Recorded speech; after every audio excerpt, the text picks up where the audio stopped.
አንዳንድ ሰዎች ስታገኙን ማለት ነው መቼ ነው የምታገባው ለምን አታገባም እያላችሁ ትጠይቁናላችሁ። እና እናንተ የማንን ብቅል እየፈጫችሁ ነው?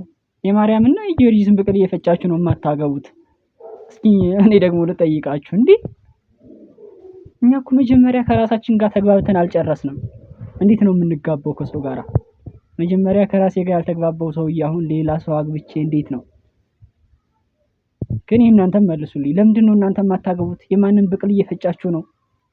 እኛን ስትጠይቁ እናንተን መጠየቅ የለባችሁም ወይ ራሳችሁን? ነው ለእናንተ አይሰራም? ልትመነኩሱ ነው ከሆነ ንገሩን። እሺ እኛ ልንመነኩስ ነው እናንተ አታገቡም ወይ ብላችሁ ንገሩን። እኔ ራሴ እኮ ሁለት ሰው ነኝ።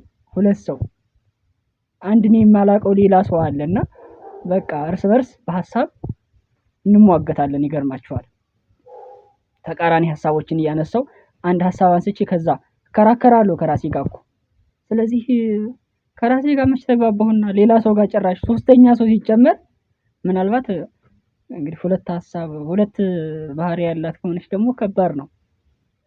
አራት ሰው ማለት ነው። አራት ሰው ባልና ሚስት ሆኖ እንዴት ነው የምንግባባው? እኔ ራሴ ሁለት ሰው ነኝ እና ከራሴ ጋር ልግባባ። ከዛ በኋላ ስለማግባቱ እናስብበታለን። ለማንኛውም እናንተ አታገቡም ወይ? መቼ ነው የምታገቡት?